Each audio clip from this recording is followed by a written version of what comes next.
Olá pessoal, estamos aí para mais um Perguntas e Respostas, dessa vez o de número 40. Parece que foi ontem, né, que a gente começou, já tem aí bastante tempo, e no instante a gente chegou aí nos 40 programas, onde eu tento responder algumas das coisas que vocês perguntam. E antes da gente começar, gente, só agradecer a todos vocês por tantos comentários em praticamente todos os vídeos que eu postei ultimamente. Mas vamos lá, né, vamos começar aqui. O Felipe Medeiros, colega lá de Gravatá, mandar um abração aí para você, meu amigo Felipe. Gravatá, terra boa, viu? Tem alguns amigos que moram aí. Mas ele faz um questionamento aqui, Felipe, que você se referindo a Dona Isabel, que deu aquele depoimento a respeito lá do cerco a Curisco. Você fez alguns questionamentos aqui, entre os quais você disse que ela era uma menina na época que tinha apenas 10 anos, como é que ela ia lembrar daquilo tudo. Gente, por incrível que pareça, isso quem diz não sou eu, tá certo? Isso quem diz são pessoas que são dessa área. Para um idoso é mais fácil ele lembrar de coisas que aconteceram há muito tempo do que o que aconteceu ontem. Isso, claro, toda regra tem exceção. Mas pelo que eu já li, pelo que eu já conversei, é mais ou menos isso. Então ela pode ter lembrado sim, eu acredito até, uma amiga até diz aqui que ela pode ter inventado, ter enaltecido alguma coisa aqui, acredito que não, até porque nem cangaceira ela era, nem coiteira, ela era uma menina, então o que é que ela iria enaltecer aqui? E o que ela contou aqui no que a gente gravou com ela, isso está também em livros escritos sobre o cangaço. Por exemplo, Sérgio Dantas fez um grande livro sobre Curisco, A Sombra de Lampião. E tudo que o Sérgio conta lá de pessoas outras que ele entrevistou, bate com o que a Dona Isabel contou aqui. Então, é só esse esclarecimento, amigo, ok? É mais ou menos por aí. Davi da Silva está pedindo aqui para eu falar alguma coisa, depois fazer algum vídeo sobre Canudos. Amigo, aqui no canal, eu acho que eu tenho uns 4 vídeos sobre Canudos. Inclusive, na última vez que eu estive lá, estava seca, e a gente conseguiu chegar lá na velha Canudos. A gente mostrou no vídeo a base da onde ficava a cruz ali da igreja. A gente demorou muito para conseguir encontrar, porque o açude secou, o mato cobriu e a gente quase não acha.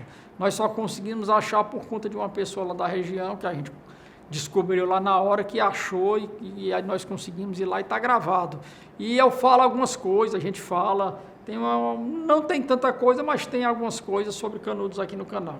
O João Luiz está fazendo uma pergunta aqui que muita gente faz, a respeito de Joca Bernardes, aonde que ele morreu. Ele morreu lá em Piranhas mesmo, amigo, é o que tudo indica, morreu de idade avançada, salvo engano, o colega Mustafa disse que ele teve um câncer na boca, e ele morreu de velhice e as doenças que geralmente acometem as pessoas de mais idade. O Lucivan, ele está fazendo uma pergunta aqui bem intrigante, assim, intrigante, interessante. Se há algum relato dos cangaceiros usarem a maconha, conhecida maconha. Amigo, que eu saiba, não. Até porque eles não teriam nem acesso a isso no meio das brenhas que eles viviam. E eles usavam o que para mim é a pior das drogas, que é o álcool. Por conta do álcool, muitas barbaridades foram cometidas.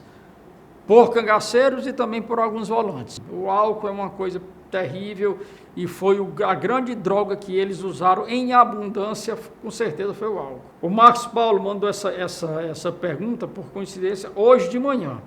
Ele está dizendo que assistiu num vídeo um pesquisador dizendo que a Cila falou que teve uma chuva torrencial lá em Angico e que mesmo debaixo dessa chuva ela foi fumar com Maria, lá na famosa pedra. Amigo, isso eu desconheço. Eu acredito até que o pesquisador que falou isso deve ter se enganado no que ele disse. Porque se você pegar tudo que existe sobre Cila, a Cila nunca falou dessa chuva torrencial. Nem ela, diga-se de passagem, e nem nenhum cangaceiro.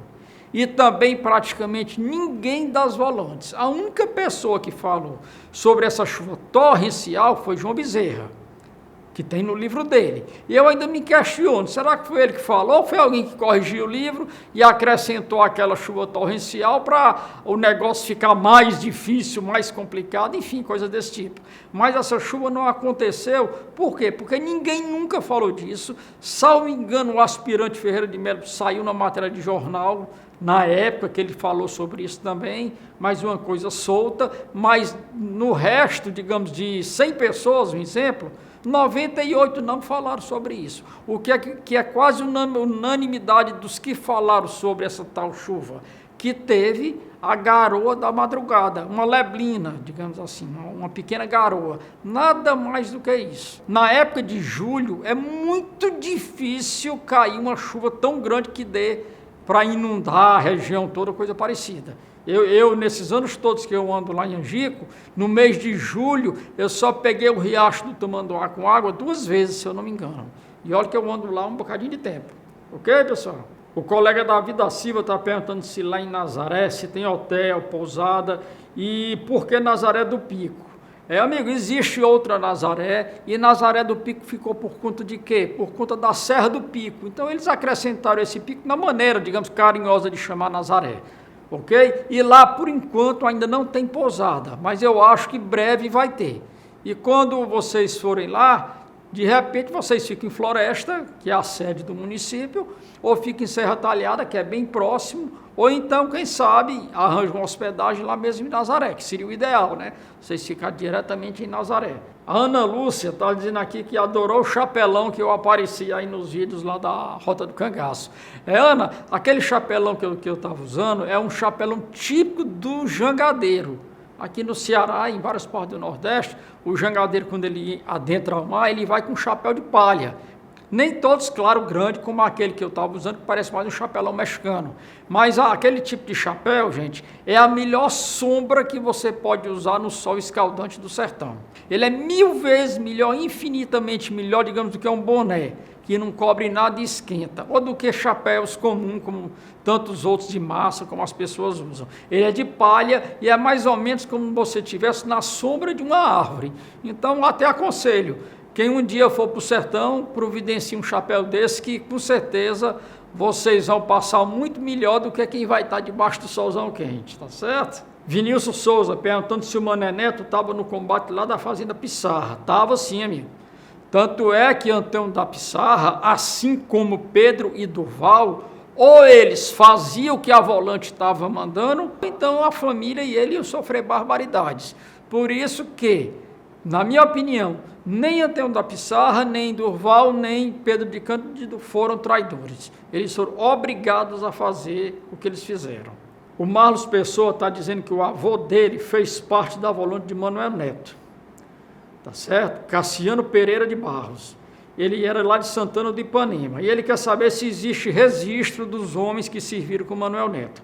Amigo, as pessoas mais indicadas para falar sobre isso, quem são? São os nazarenos, nosso amigo o Netinho, o Cleidinho, o Luiz Ferraz, lá de Serra Talhada, que é um grande conhecedor. Eu vou consultá-los e ver o que eles podem dizer a respeito disso. Abração aqui para Davi Vieira, lá de Floripa, está sempre aqui acompanhando a gente. A Aurieta Batista está dizendo aqui que eu já faço parte lá de Nazaré do Pico.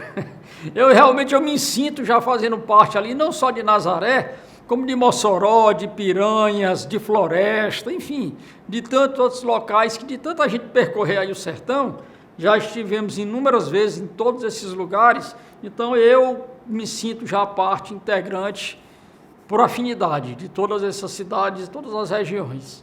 Ademar Marques também pedindo para eu fazer um vídeo sobre Manuel Neto. Amigo, eu já fiz algumas lives, uma live aqui com a turma de Nazaré, onde se falou bastante de Manuel Neto. Agora, na Rota do Cangaço, eu também gravei lá em Nazaré, onde o Clidinho, o Zinho, enfim, o pessoal lá todo também falou de Manuel Neto. Mas eu pretendo sim fazer uma coisa bem específica, tá certo? Eu espero que em breve eu consiga fazer isso. É tanta coisa que eu pretendo fazer, que eu queria fazer, mas infelizmente nem sempre a gente tem condição de fazer aquilo que a gente tanto deseja, né? Principalmente, no meu caso, vou falar por mim, que estou aí na estrada há tanto tempo e nunca, infelizmente, tive nenhum tipo de apoio para fazer esse tipo de trabalho. Mas um dia quem sabe. O Antônio Alves está falando aqui da brincadeira do Serra Velho, que o nosso amigo Rubel Van Lira falou. É uma coisa que praticamente não existe mais, eu acredito que acontecia mais no sertão. Mas são coisas interessantes que quando a gente tem uma conversa daquela ali na calçada, ali na pracinha, a gente vai conhecendo e vendo que as tradições, infelizmente, estão se acabando. O José Carlos está dizendo aqui que o irmão de Lampião ficou preso uma época em Floresta. Sim, é verdade. Ele está perguntando se foi naquele prédio dos batalhões que eu gravei. Não, amigo, não foi. Aquele prédio foi construído depois. O Livino, se não me engano, foi o Livino. Ele foi preso, mas não era ali. Era no outro prédio que fica ali em Floresta, mas não é aquele prédiozão imponente que vocês viram no vídeo. O Raul Nogueira está dizendo aqui, por que Lampião foi para Serra Grande? Só para esperar os nazarenos lá? Como se os nazarenos sabiam que Lampião estava ali, etc. Amigo, o nosso companheiro Louro Teles, se você rever o vídeo novamente, você vai ver que ele explica bem direitinho como foi toda aquela situação, tá certo? O Vários 31, ele está dizendo aqui como deveria ser o terror de um soldado ferido, vendo que os cangaceiros estavam indo para eles, já baleados para sangrá-los. Porque esse terror devia ser uma coisa horrível. E com certeza, amigo, devia ser uma coisa terrível. Não só por parte de um volante ferido, como também de um cangaceiro ferido, que quase sempre era a morte e às vezes a degola.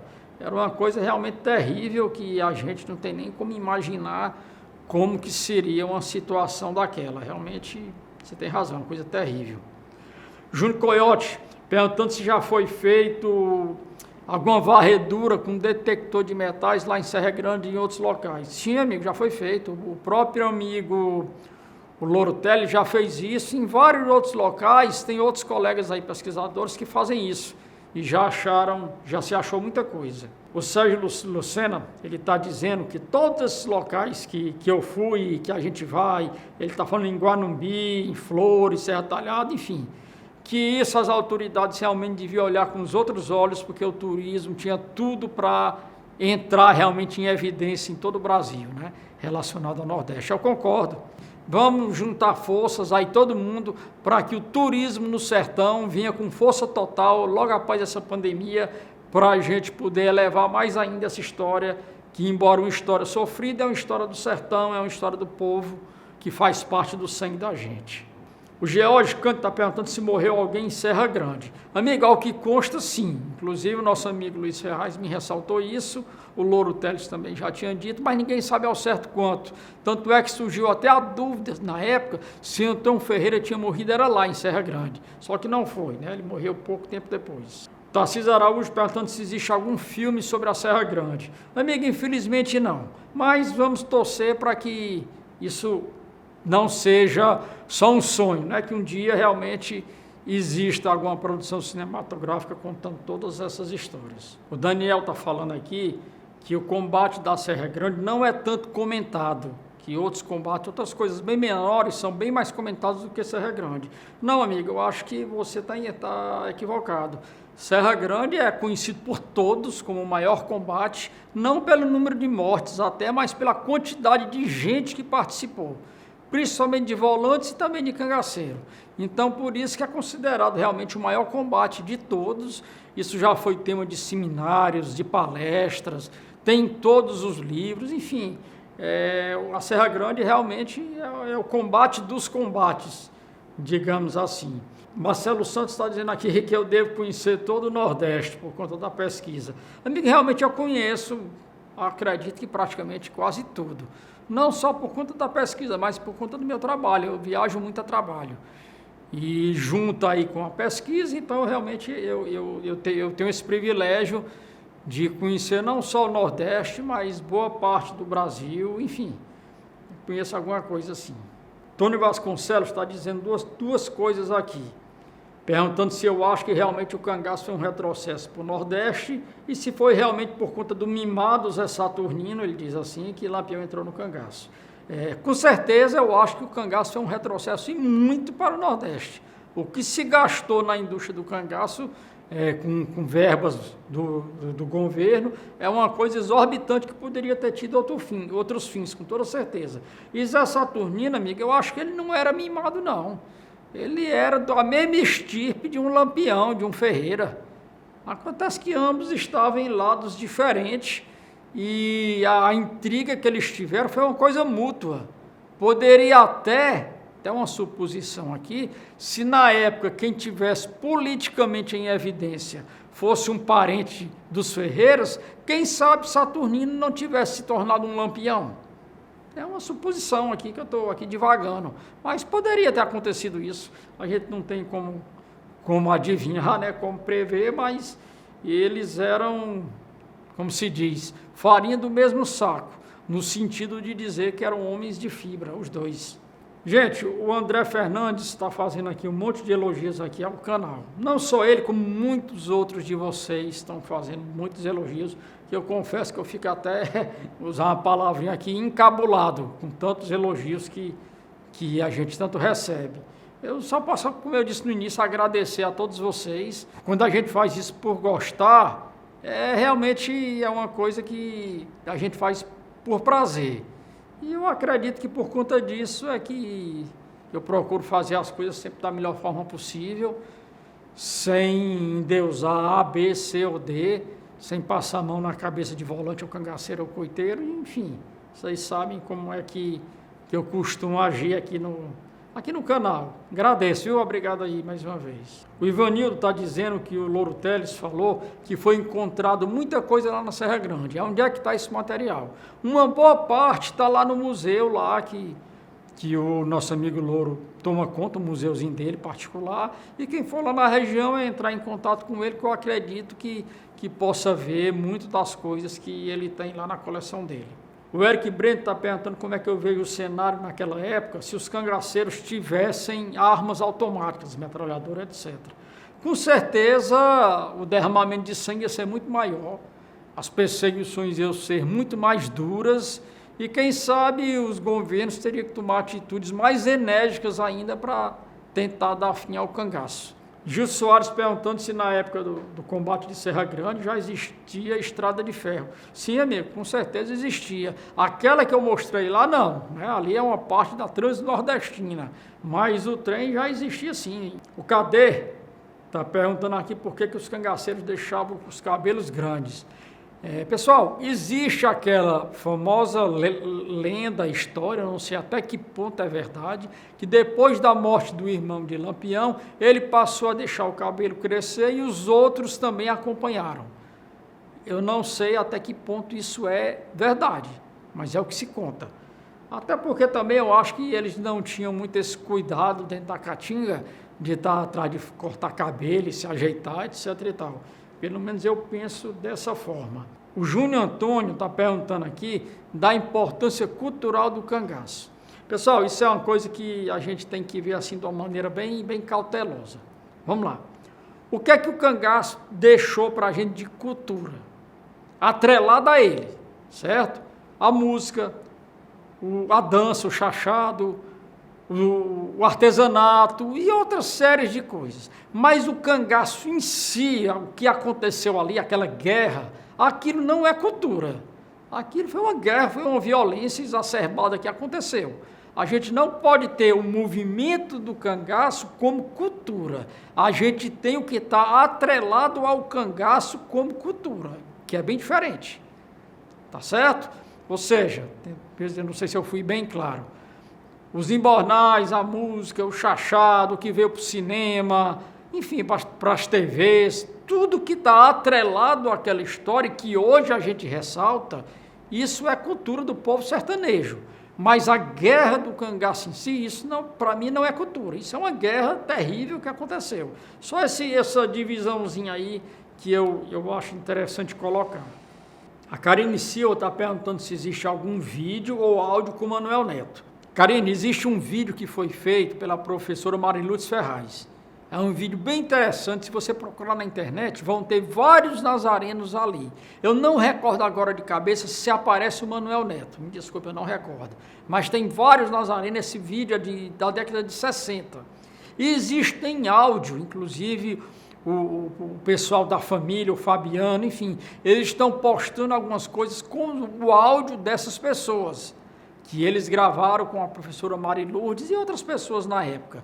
Existe sim, mas vídeo mesmo, como esses que eu gravei, coisas parecidas, eu acredito que não, tá certo? Mas é um material que tem um valor histórico aí importantíssimo, esse material que a professora Mari Lourdes fez, que é de detenção deles, da família, de um acervo assim que tem uma importância fantástica.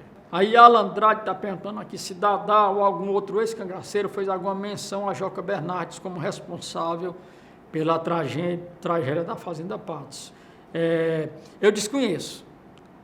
Eu nunca ouvi, nem tampouco se eles souberam disso tudo. Eu desconheço, tá certo? Fernando Fernandes, dizendo que seria pertinente sempre a gente colocar um mapa com a localização dos pontos que a gente vai visitar. Eu farei isso, amigo. Pode ficar certo que a partir da continuação aí da Rota do Cangaço, eu vou fazer toda essa localização de tudo. O Berg está perguntando aqui como é que faz para visitar todos esses locais que a gente anda visitando.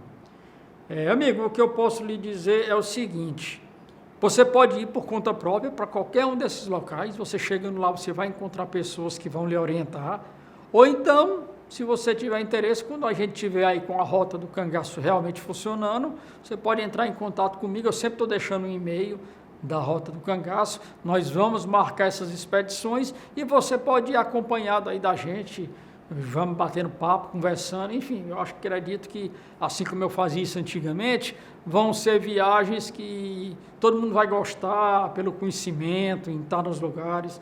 Vai ser muito legal. Ele pergunta também se tem alguma possibilidade de algum pesquisador encontrar uma foto de Lídia de Zé Baiano. Amigo, eu acredito que se essa foto existisse, já tinha aparecido. Nunca apareceu. Então eu acho muito difícil. Leandro está pedindo para eu falar aqui sobre o Negro Tibúrcio. Amigo, como eu já disse a vocês, eu consulto vários colegas. Tem coisas que eu não sei responder. São muitos detalhes, é muita gente. Eu consulto a muita gente. Entre os quais o meu amigo Luiz Ferraz. E eu consultei sobre o Negro Tibúrcio para tirar as dúvidas que eu tinha.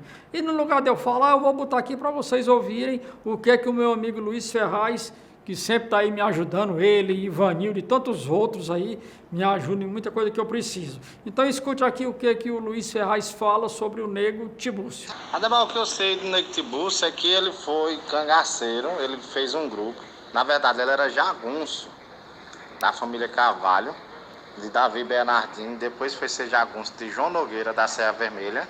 Ele fez um grupo de cangaceiros que andavam também nessa região. Tinha um grupo de Lampião e tinha um grupo do Negro Tibúrcio. Muitos relatam que Negro Tibúrcio deu uma pisa numa tia de Lampião. Já lá em Santa Maria, eu já fui lá, sei o local. O pessoal mais antigo disse que não houve essa agressão. Não houve essa agressão do Negro Tibúrcio com a tia de Lampião. E Lampião encontrou ele. Lampião estava em São Francisco, soube que ele estava na vila de Santa Maria, Tupanaci. Foi lá, trocou tiro com ele durante o dia todo. Quando foi de noite, Lampião tocou fogo na casa dele, que ele estava, né? Na casa dele não, na casa que ele estava. E ele saiu no terreiro correndo. Lampião já tinha matado 3 cangaceiros dele.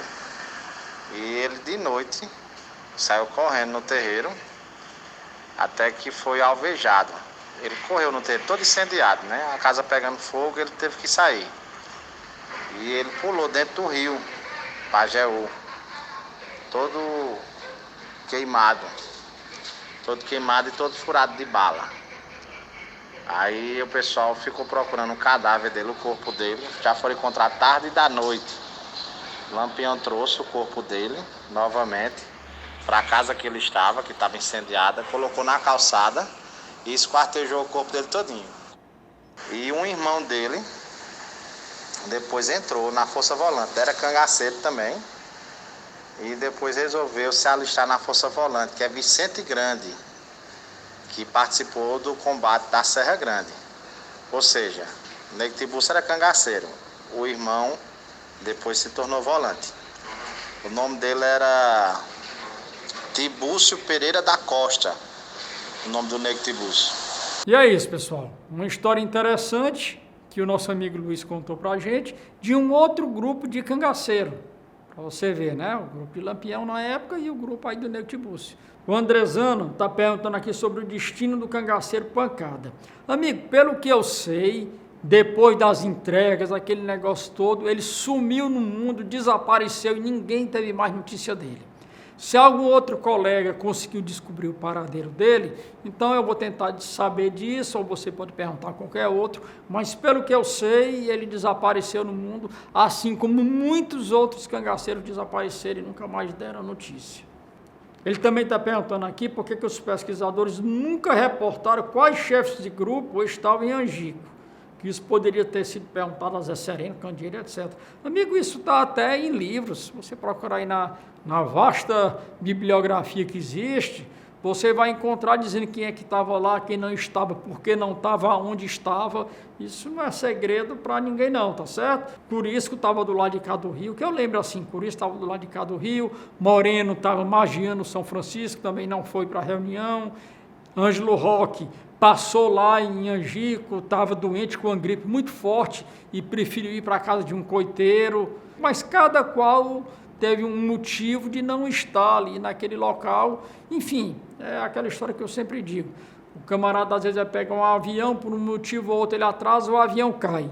Aí, será que teve alguma coisa, aquele camarada teve alguma coisa a ver com a queda do avião? Acredito que não, mais ou menos por aí. Adriano Márcio está dizendo que no sertão os dias são muito quentes e, dependendo da época, as noites são muito frias. Como é que os cangaceiros faziam para suportar o frio? Amigos, eles tinham que suportar. Não tem outra alternativa. Eram pessoas acostumadas com aquilo ali. Quem está no alto sertão, onde realmente em certas épocas do ano acontece isso, então eu acredito que o costume mesmo, pessoas nascidas e criadas ali naquela terra, fazia parte, digamos, da vida deles, essa mudança aí de temperatura. O Erivan está dizendo que gostaria de ver a casa onde morou Manuel Neto. Amigo, nos vídeos que eu já postei de Nazaré, aparece a casa de Manuel Neto, é até citada. Se você der uma olhadinha, você vai encontrar a casa lá, tá certo? O Diego está perguntando se a casa de Maria Bonita que eu mostrei, com o nosso amigo João de Souza, se realmente é a casa dela ou se é um tributo, enfim.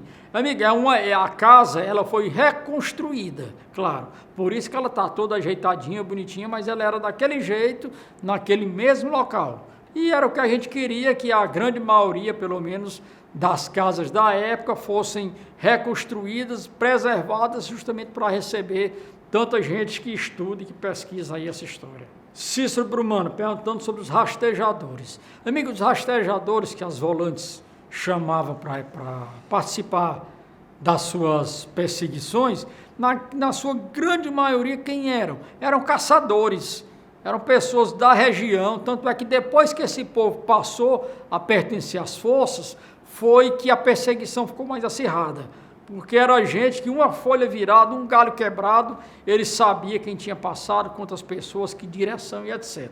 Então eles foram peças fundamentais. Francisco Ruff está perguntando aqui se depois da confusão com os nazarenos, lá em Posto Negro, se Lampião não teve mais morada fixa. Basicamente não. Depois dali passaram só a viver em fuga. Só a viver em fuga e não tiveram realmente mais sossego na vida. Carlos Eduardo, que um dos cangaceiros arranjavam bodes para comer, enfim. Amigo, na grande maioria das vezes com os coiteiros. Quando não, tem até um depoimento interessante do Candeeiro aqui no canal, ele dizendo que ele saía para caçar. Ele acompanhado de um cachorro, eles iam caçar. E muitas vezes, quando não eram tipo animais do sertão, animais da própria fauna, eles matavam um bode desgarrado, até uma novilha. Era a maneira que eles tinham de se alimentar, era essa. Se não, era só rapadura e farinha. E a carne, geralmente, era dessa forma que eles conseguiam. Regina Coelho está perguntando se a casa de Maria ainda pertence à família. Quem mora lá e toma conta da casa, se eu não me engano, são parentes de Maria ainda. Tem uma sobrinha dela lá, enfim, a família ainda mora ali na região, e é eles que estão lá para tomar conta e cuidar ali da casa. O Leandro está dizendo, que perigo Lampião representava para a República? Amigo, o perigo que Lampião representava, vamos falar de Getúlio, que ele representava para Getúlio. Entre aspas, né? Era tipo um poder paralelo que existia no sertão. Como hoje existe um poder paralelo em algumas comunidades do Rio de Janeiro, São Paulo e das grandes cidades. E Getúlio, como ditador, não podia permitir um poder paralelo desse dentro de um país que ele governava, digamos, com mão de ferro. Era simplesmente isso. Magno Silva, bem pertinente isso que ele está dizendo. Os bailes que os cangaceiros faziam dentro da Caatinga não despertava, as pessoas não ouviam ao longe, não podia denunciar, não? Sim, com certeza. Mas quando eles faziam isso, é porque eles tinham certeza que não estavam sendo perseguidos. Eles sabiam que não estavam sendo perseguidos, então eles faziam esses bailes, e quando eles faziam, eles deixavam, sim, homens de prontidão para não terem nenhuma surpresa. Mas eles só costumavam fazer isso quando sabiam que estava em lugar seguro ou num coito que tivesse, digamos, sobre as asas de um coronel. Então aí era bem mais tranquilo. O Carlos Antigo está perguntando o que representa o nome Raso da Catarina. Amigo, Catarina era o nome da dona dessas terras na época. A fazenda ficou abandonada e ficou o Raso da Catarina, fazendo a referência à dona daquelas terras. A Voz do Silêncio perguntando aqui se ainda tem gente viva que conheceu Lídia. Eu desconheço, até pelo tempo. Talvez alguma criancinha na época, eu realmente não sei lhe responder. O Bruno perguntando aqui por que Calais não fazia parte do bando de Lampião. Amigo, Calais realmente ele agiu só. Depois, ali que tudo acabou, ele passou a agir sozinho. Ele até tinha um apelido de feiticeiro, se eu não me engano. E como ele, outros também, os famosos desgarrados, digamos assim, né? Agiam muitas vezes só. O Flávio Artes Plásticas está dizendo aqui que a casa que a gente mostrou não é de Lídia. Amigo, é assim, você deve ter confundido com outras casas, que existem muitas casas parecidas. Mas aquela casa que a gente mostrou com o João, deu uma pesquisada direitinho que realmente era a casa que a família dela vivia. Ninguém ia mostrar uma casa que não tivesse nada a ver, só por mostrar. Por sinal, é uma coisa até, aproveitando aqui isso que você me indagou aqui, pessoal, vocês podem ter certeza de uma coisa. Aqui no meu canal, eu não invento nada. Eu não faço absolutamente nada para, digamos, querer crescer o canal ou coisa parecida. De forma alguma, eu não tenho intuito nenhum de fazer isso. Tudo que eu faço aqui, vocês podem ter certeza que é fruto de pesquisa, porque tem fundo de verdade, pelo menos que eu acredito. Enfim, mas eu não tenho esse costume de criar histórias para aparecer ou coisa parecida não, tá certo? Não estou dizendo que é isso que o amigo aqui quis dizer. Só esclareci que a casa realmente é a de Lídia. O Aurino Pessoa está perguntando sobre as músicas que eu uso aqui em boa parte dos vídeos. Amigo, as músicas que eu uso aqui, quais são as principais? Cangaceiro do Mato, que o Jadilson Ferraz fez essa música para um vídeo que eu estava fazendo. A outra música que eu uso com muita frequência, No Raso da Catarina, que é do meu amigo Rogério Franco, aqui de Fortaleza, que qualquer hora ele vai estar aqui no canal, assim eu espero, falando com a gente sobre a música. A outra música que eu uso é a música do Babau, que é Entre Bandidos e Heróis, que foi feito para um documentário da Sila, que é uma música lindíssima, é uma das músicas mais bonitas relacionadas ao cangaço. As principais são essas que eu te falei aqui, beleza? Elivan Feitosa, dizendo que é lá dos Inhamuns, que adora a história do cangaço e que seus avós maternos foram chefes de cangaceiro. Amigo, eu já andei aí nos Inhamuns, inclusive passei férias aí, há muito tempo atrás, na fazenda de um Feitosa, então realmente a região aí está bem ligada com isso. Abração aí, saudação aí para todo mundo aí dos Inhamuns. O José de volta está perguntando se o Raso da Catarina é uma reserva e tal. Amigo, o Raso da Catarina, ao que consta, é uma reserva, não mora mais ninguém lá dentro, foi tirado todo mundo que morava lá. Essas casas, esses lugares que a gente mostrou agora na viagem, elas ficam na borda do Raso da Catarina. Dentro do Raso mesmo só tem a tribo dos índios Pancararés, que eu já estive lá algumas vezes, só que nem sempre é permitido a entrada nossa lá na tribo, por vários motivos. Dessas últimas vezes eu não pude ir, mas eu já estive lá e tenho gravado aqui no canal. Elias Pinheiro, é verdade que quando Jararaca estava preso em Mossoró, uma repórter foi fazer uma matéria com ele e ele disse uns gracejos para ela? Amiga, eu não sei. Eu, honestamente, eu não lembro de ter ouvido isso já alguma vez. Posso até me informar, mas eu desconheço. E eu queria dizer a vocês, pessoal, que aguardem que vai ser feito um outro trabalho agora sobre Angico. Eu e um outro colega vamos fazer esse trabalho. Por enquanto, eu só posso adiantar que vai ser mais um para, digamos, colocar os pingos nos is para aquelas pessoas que ainda têm dúvidas sobre angico.